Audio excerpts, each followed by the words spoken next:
Hello and welcome to today's episode of Rich Simple Human. I'm Lindsay Francis, legacy advisor, behaviour change expert, sophrologist, psychologist, and all things terribly enthusiastic about why we do what we do. Welcome to today's conversation where I'm unpacking on my own the intelligent leader and why hyperpersonalization is so necessary in today's world and how to do it. Let me tell you, if your team is aged 20 to 40, I've got news for you. Your leadership strategy is probably failing half of them. And here's the thing, the approach that works brilliantly for one group is exactly what's frustrating the other. So today, I'm breaking down why the age of the algorithm created Gen Z's workplace expectations and why COVID fundamentally changed millennials and what you need to do about it as a leader.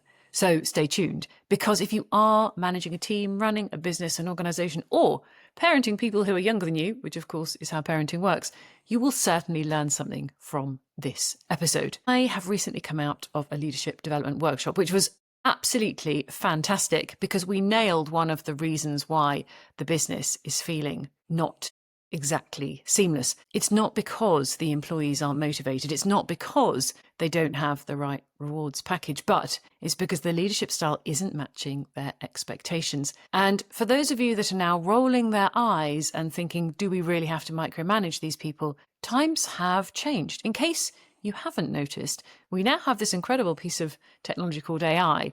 The world is changing very rapidly, and those that are 20 and 30 years younger than us have extremely different expectations. I say that as the 45 to 55 category, as of course most of my clients are, and I have the pleasure of coaching CEOs, leaders, founders, and investors around how to make their work-life balance more seamless and what satisfaction beyond success really looks like. And if you are parenting children at the same time, can I just remind you that I think you would agree that one parenting strategy doesn't work with both children, especially if you've got more than one or two. You will have noticed over the years that what works with one doesn't work with another. Well, your leadership style is now the same. So if you wish to be ultimately performing optimally, why don't you try changing your tactics a little bit and becoming an intelligent leader? What can you do about it? Well, this generation has grown up in the age of the algorithm. Spotify playlists predicting what they want to listen to, Netflix recommending what they're going to watch, and the algorithm knows their tastes better than they do. So what does that mean in the workplace?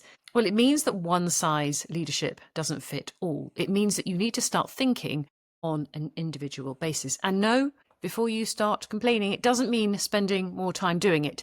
It just means working smarter, not harder. Gen Z does expect the same level of customization in the workplace that they receive everywhere else. Why wouldn't they? Why would going to work feel very different from the rest of the world that they're exposed to?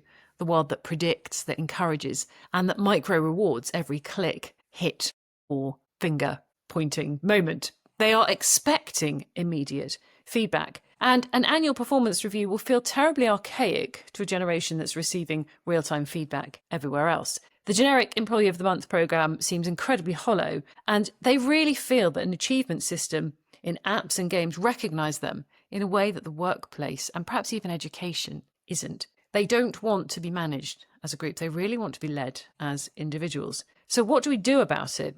Well, they want personalised leadership, detailed and very frequent feedback, and a much more bespoke reward and recognition process or program. How is that going to really work in your business, I hear you ask? Well, personalized leadership means really understanding how to adapt your approach rather than forcing them in to the same mold. Now, just by using those words, I see you as an individual, or beginning to recognize their individual skills is enough to encourage them to start communicating with you so you can truly understand. You have got 2 ears and 1 mouth, so listening here is a particularly important skill.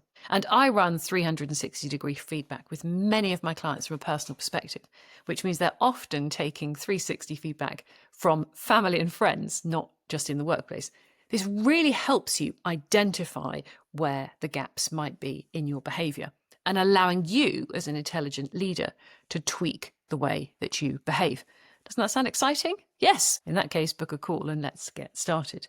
They also expect detailed and frequent feedback. So waiting for months on end isn't going to suit them. They want to hear how they're doing, or perhaps how they're not doing, quite quickly.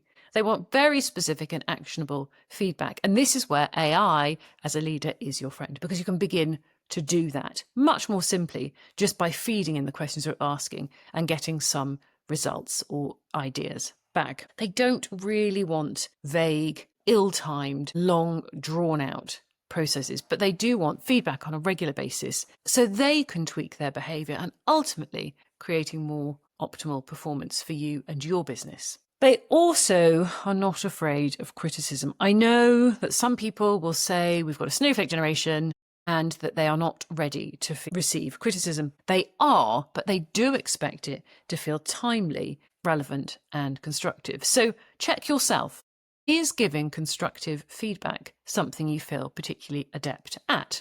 Would other people say the same? If you asked your wife or your children or your husband, am I good at giving constructive feedback? See what they say. You might be surprised by the answer. Something I've learned to say often in both my professional and work life is, how could I help you? Or is there anything I could do differently? Because actually, if there is something I could do differently, often people are able to tell me and I can adapt. I am an intelligent leader. I'm also an intelligent wife and an intelligent mother, but those are podcasts for another time. So, what do we do about rewards and recognitions? Remember that there's a huge part of this generation that have grown up almost with a cashless society. They're not trained in the same way that we maybe were, where they're putting money into the bank or into a savings account. Reward and recognition looks very, very different to them. Some of them, it's around acknowledging those personal values, so finding out what their values and capacities are, and encouraging them or rewarding them accordingly. Others may want things like public acknowledgement on a frequent basis or the chance to lead a passion project. And if you haven't heard people talking about passion projects, where have you been? You're clearly not reading many magazines or press around leadership and culture change, because passion projects are where we give ourselves permission to indulge ourselves in terms of time into something we really love. Not necessarily something that is profitable, but something that feels purposeful. So just by taking an interest in your Gen Zs or millennials around what are their passion projects shows that you're really, really listening. Question for you, what's your passion project? Now, if you've just said golf, that is a hobby, but is it necessarily a project? I don't know. You tell me what you think. I would love to hear in the comments down below. So the algorithm will always know what your preferences are. You can always open up any of your socials and be fed something that's tailored, bespoke and customized just to you. So shouldn't your leader, your chief exec or your manager be doing the same? Well, certainly your parents should be, but that's another question for another time. And for those of you cynics still listening, thinking, the algorithm has made Gen Z so entitled. No, it hasn't. What it's done is it's made them accustomed to a system that seems to be paying attention. Now, of course, there are three truths here. My truth, their truth, and the real truth. But if your leadership strategy is still relying on blanket policies, terribly infrequent check-ins, and very standardized rewards, you actually are quite outdated. You're losing your best young talent. You're losing the interest of those that have a different perspective, and you're cutting out a big swathe of people who are looking to you to role model and lead. Leaders cast shadows, and they're meant to be shadows of protection and encouragement. They are not meant to be shadows of overworking and doing things that the generation beneath us simply don't want to do. So if you don't have a passion project, if you're still sending emails after 7 or 8 o'clock at night, and you are demonstrating an always on management style, can I remind you to stop? Because you want to be showing that you're listening to them doing purposeful work, and that you too have purposeful work outside of your paid employment. Well, at least I hope you do. Now, for those of you listening saying, I don't know what the research says, have you actually checked your facts? Well, of course, because you know I love a research paper. So recent research published in the Management Decision Making Journal identifies 3 primary factors that are absolutely crucial. The first is employee empowerment. The second is working flexibility. And the third is artificial intelligence integration. And studies are showing that 3 in 4 Gen Z employees expect weekly feedback, and 89% consider purpose-driven work totally essential. So are you on it? Can you evidence that you're listening? And are you acting accordingly? There's also a Forbes survey out there that found that Gen Z views annual performance reviews as judgment rather than development, and they like frequent and more personalised feedback. So if you're relying on an annual review process, can I ask you to have a rethink? How are you going to do these more frequent check-ins? How are you going to make them time effective? And how are you going to make that affect your bottom line? Now, I do know that some people will be listening thinking, I don't have time and I simply don't care. Well, are you running a business or not? Because the best way to get performance improvement out of this generation is to meet them where they are at. That is intelligent leadership. Now, the second part to this conversation today is about your 30 to 40-year-olds needing something completely different. So if you're running a company where you've got people that are younger than you, I'm sure you probably have, then you do need to be mindful of these two slightly separate groups. Your 30 to 40s are looking for something slightly different. These millennials have a need for a completely different approach because they've been shaped by COVID. They've had a post-COVID experience. They've lived through COVID. And they are now responding to your leadership style very differently. Research from the Maynooth University found that millennials experience significantly lower levels of well-being and vitality than other generations during COVID. And the greatest difference in coping has been between the millennials and the baby boomers. This generation came into the workforce during the 2008 recession. They then faced massive economic disruption during COVID-19. And unfortunately, they have emerged from the pandemic with a more mature and resilient, engaged workforce, but that needs stability at all times. So how are you, as an intelligent leader, going to meet the needs of this 30 to 40-year-old group? And of course, I'm generalizing. If you're now disagreeing with me, why don't you think about listening for the similarities and not the differences?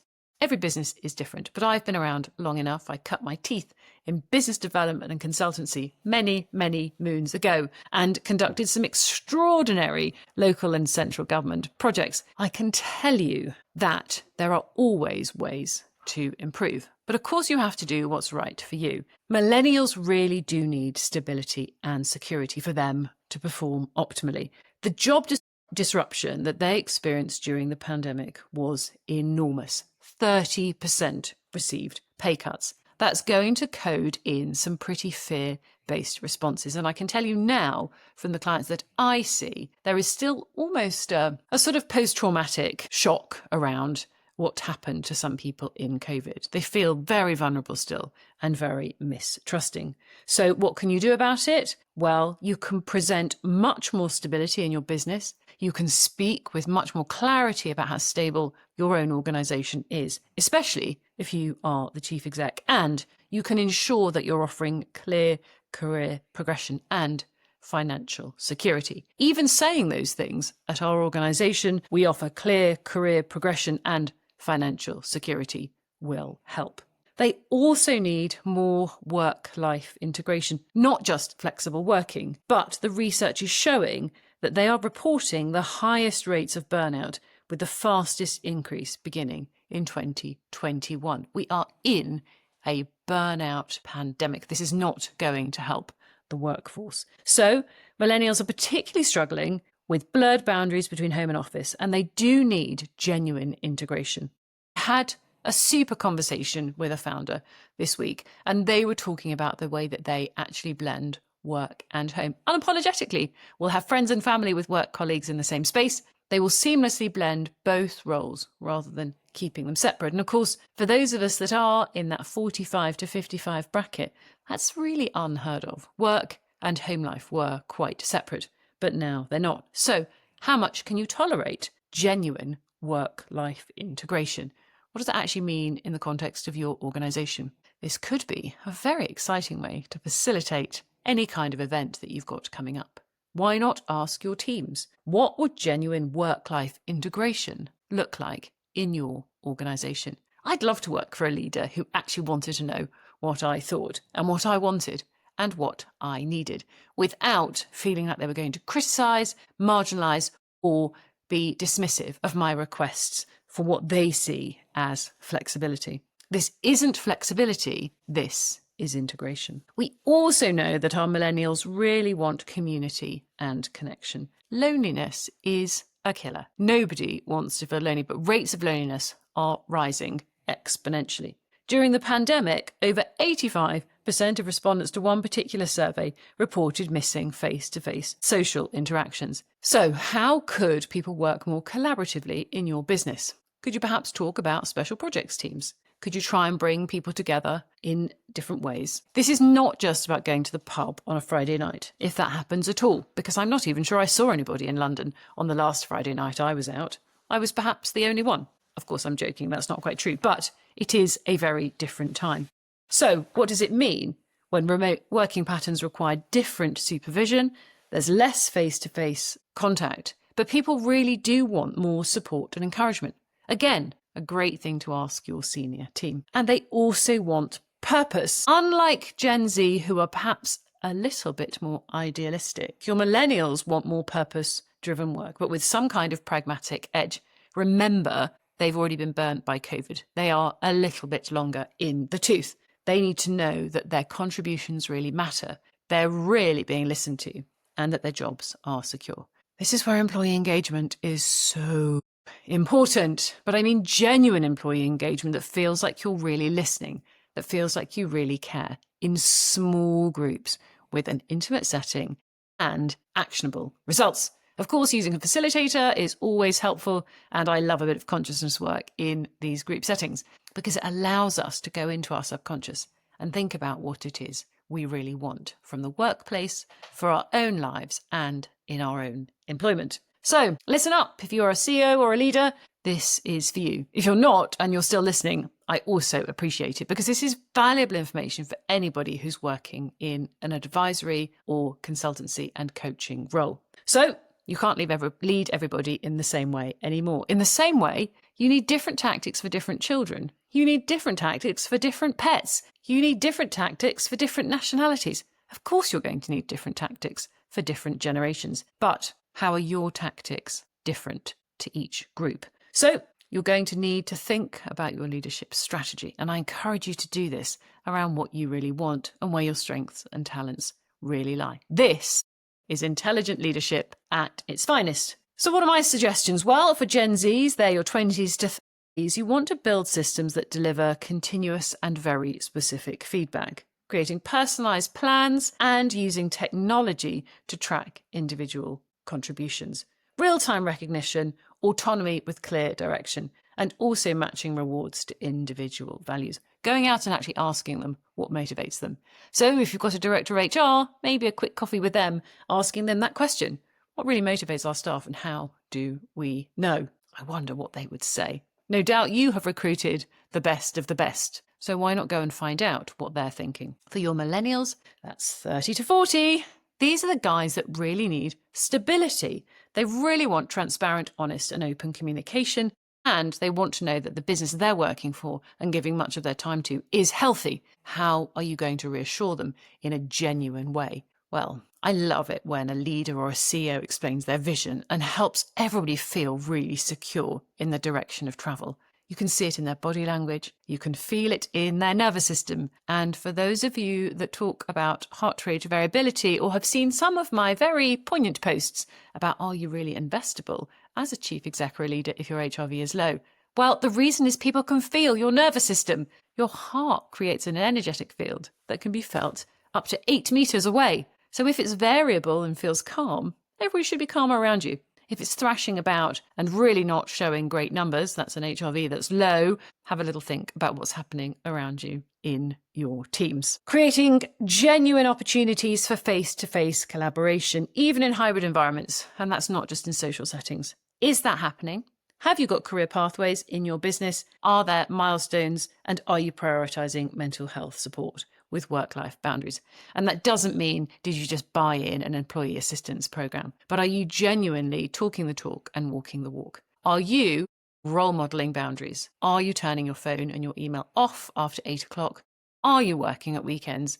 And are you creating a shadow of grinding that the rest of your team is also following? I know we all think we're setting an example, and if those of us that were in the city in the office until 9 o'clock at night in the 1990s, well, of course, it didn't serve any of us very well, did it? But that is not what's happening now. We're living in very different times. Fostering community and connection is so, so important for this group because they have been isolated before.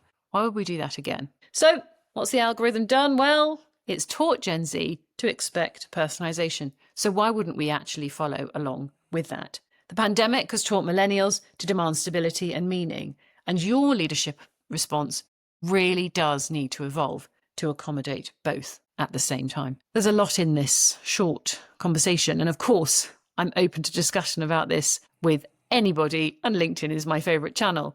But please, please go away and think about your own leadership style, especially if you're looking to exit, if you're looking to hand over, and you're also looking for legacy. What do you want to leave behind in terms of your own style? What is it you're really aiming to do? And how much do you really care? Of course, if you're already really burnt out, this is really, really hard work to do because it requires intuition, insight, and wisdom. But that's what I'm here for. So please, please reach out. And until next time, really think about what it means to be a rich and simple human. How can you be a human being, not a human doing? And how can you model that to the generations beneath you? If you want to be a role model.